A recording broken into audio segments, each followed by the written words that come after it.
Como sempre, lançamos para debate 3 números que marcaram a semana. Rodolfo, vamos começar com um pedido de audição com caráter de urgência, baseado no ordenado do antigo selecionador nacional. Assim é, antes de mais cumprimentar-te a ti, ao Nuno de Vinha e ao Jorge Faria de Sousa, e falamos dos 70 mil euros, que é precisamente o ordenado anual declarado por Fernando Santos enquanto selecionador de Portugal. O Bloco de Esquerda vai pedir uma audição com caráter de urgência ao Presidente da Federação Portuguesa de Futebol, Fernando Gomes, para explicar as suspeitas de fuga aos impostos nos contratos celebrados, e o selecionador terá recebido alegadamente em 2016 e 2017 uma verba de 10 milhões de euros, sendo que 25% foi transferido para as sociedades criadas pelos adjuntos de Fernando Santos. O selecionador apenas declarou o que pagou ao IRS sobre o salário anual de 70 mil euros. É aquilo que diz o Bloco de Esquerda. Muito bem, Jorge Faria de Sousa, começo precisamente por ti. A Federação Portuguesa de Futebol já mudou de vida, que é como quem diz, mudou de selecionador, mas a verdade é que este tema fiscal em torno do ex-selecionador nacional e agora selecionador nacional da Polónia ainda está por revelar, ainda está por ser esclarecido. Boa tarde, Zé. Cumprimentar o Rodolfo e o Nuno. Pois, eu acho, e em primeiro lugar dizer que o Bloco acaba por tomar esta iniciativa, não é um partido em que eu ideologicamente me reveja.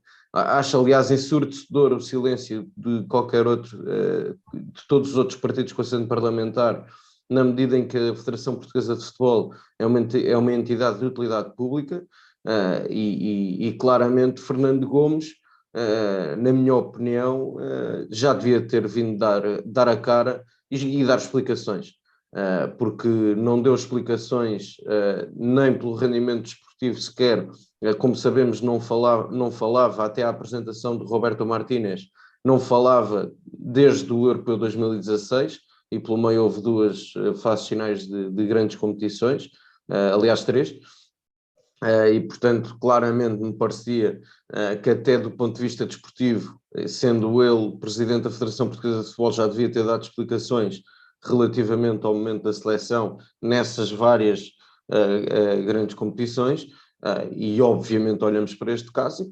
parece-me que é grave. Até se somarmos a isto o facto, parece evidente, olhando para aquilo que tem vindo a ser noticiado acerca deste assunto, que houve planeamento fiscal agressivo por parte da equipa técnica da Seleção Nacional.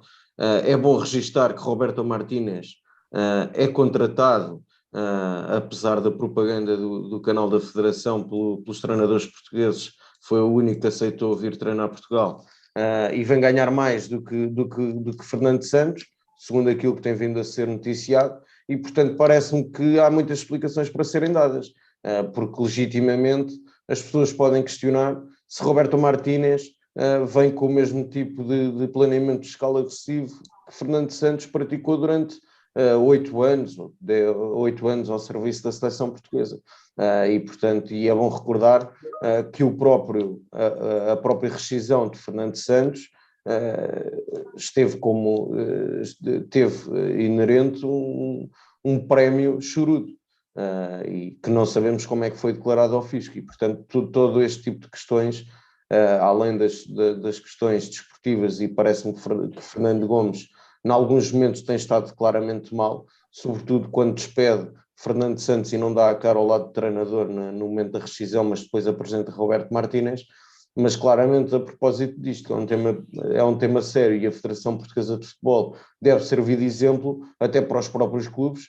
Se queremos mais transparência no futebol português, depois a própria Federação usa deste tipo de práticas, e provavelmente até, imagino que até possa ter sido a Federação a sugerir este tipo de planeamento fiscal à própria equipa técnica de Fernando Santos, parece-me grave. E, portanto, acho que carece claramente de explicações. E, de facto, esse é um dos aspectos mais interessantes desta discussão, Nuno, porque a Federação sempre se associou relativamente àquilo que foi a modalidade escolhida para pagar a Fernando Santos e à sua equipa técnica.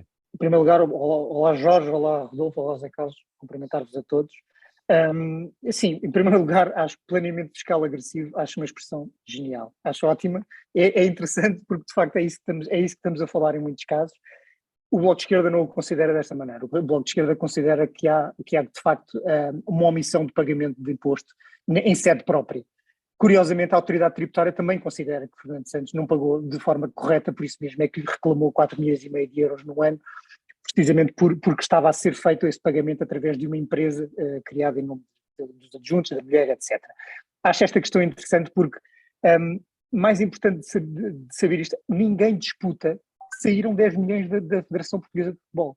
Esse foi o montante pago. A forma como entrou e como depois foi canalizado para determinadas entidades ou para cidadãos ou para contribuintes em nome individual. Essa é a parte que vai ser alvo de alguma discussão. Portanto, o que é que está aqui em causa? A audição de Fernando Santos, eu acho que, por exemplo, poderia ser ouvido muito perfeitamente, fazer-se uma comissão parlamentar de inquérito à Federação Portuguesa de Futebol, ao Estatuto de Utilidade Pública que existe, que foi alterado. Recordo que houve um novo regulamento do Estatuto de Utilidade Pública aprovado em 2021. A Federação e as associações e os clubes de futebol que têm este estatuto têm um regime transitório que está em vigor neste momento, salvo erro, e portanto todas estas questões e estes benefícios fiscais que são estendidos a estas entidades, se é que existem benefícios fiscais estendidos a estas entidades, têm que ser reanalisados à luz do que se está a passar. Portanto, a Federação Portuguesa de Futebol é, para todos os efeitos, uma empresa com muito rendimento, com muitas receitas, com muita capacidade de gerar negócio, como se vê, aliás, é detentora de um canal de televisão, montou um canal de televisão inteiro, e, portanto, todas estas questões têm que ser equacionadas também à luz daquilo que a Federação Portuguesa de Futebol faz e o exemplo que está a dar. Aquilo que se passou com o salário de Fernando Santos é algo que não se pode repetir. E eu recordo que já se tinha repetido com o Paulo Bento. É que estamos já a falar, tinha acontecido. O próprio Paulo Bento veio falar sobre isso há relativamente pouco tempo. É que estamos a falar de um salário de milhões que depois, como vemos, Fernando Santos declarou 70 mil euros. E, portanto, alguém tem que dar explicações. Claro, se o dinheiro saiu de um lado e entrou no outro, alguém tem que dar explicações sobre esse trajeto e esse percurso. Se é o Bloco de Esquerda a promover esse debate, pois que seja. Muito bem. Rodolfo, vamos falar agora daquilo que foi a violência desportiva infligida a uma velha senhora do futebol europeu. Foram 15 pontos, foi a sanção aplicada às Juventus por irregularidades financeiras. Na base deste processo estão suspeitas de que o valor de transferências terão sido inflacionados de forma a aumentar as receitas dos clubes. Esta prática terá sido detectada nos relatórios de 2019, 2020 e 2021, que permitiram às Juventus não só reduzir as perdas apresentadas, como também garantir vantagens no mercado. De resto, esta perda de 15 pontos foi aplicada pelo Tribunal Federal de Recurso, que foi mais longe do que a Federação Italiana de Futebol, que tinha exigido uma perda de 9 pontos, e assim desta forma a Juventus caiu para o 11º lugar, somando agora 23 pontos no campeonato italiano. Muito bem, e Nuno, de facto temos aqui mais uma sanção aplicada às Juventus, menos 15 pontos, e de facto isto é a justiça a funcionar. Exato, duas reflexões importantes. Número 1, que estas penas sejam aplicadas no momento em que é realmente importante, não é aplicá-las depois quando o campeonato já está resolvido ou quando a Juventus já não pode alterar a sua posição consoante suba ou deixa 15 pontos, que seja aplicado no momento em que é verdadeiramente relevante para aquilo e que tenha impacto naquilo que é a classificação desportiva do clube. Segundo ponto, nós já ouvimos falar, obviamente, de vários casos em que a Juventus esteve envolvida em casos de corrupção, etc. Obviamente também houve uma despromoção relacionada com esse caso. E eu só recordo uma coisa, quando nos anos 30 a Justiça dos Estados Unidos e de Chicago estava a perseguir o Al Capone, um conhecido mafioso local, nunca conseguiu condená-lo por homicídios, nem por assassinatos, nem por extorsão, nem por associação criminosa, nem nada disso. Foi condenado por evasão fiscal.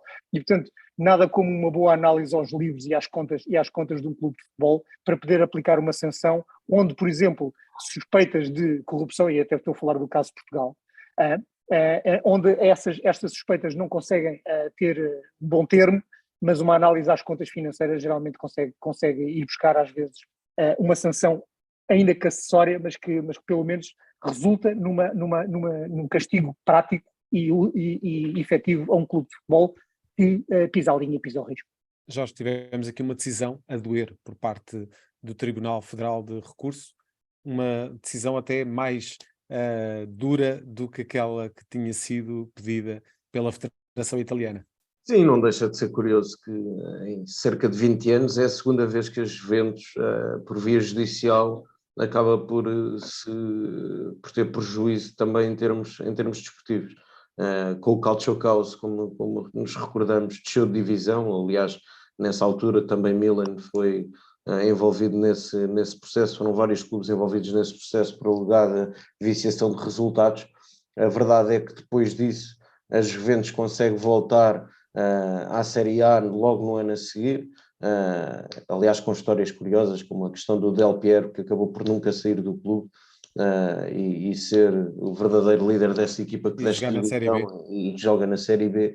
A verdade é que depois disso houve o rebranding da Juventus, houve um crescimento extraordinário da Juventus sob a liderança da Agnelli, mas sobretudo nestes últimos anos, se desportivamente olhamos para o atual plantel da Juventus, e claramente é provavelmente o pior plantel dos últimos 15 ou 20 anos, e desportivamente o Allegri já estava a ter muitas dificuldades no campeonato.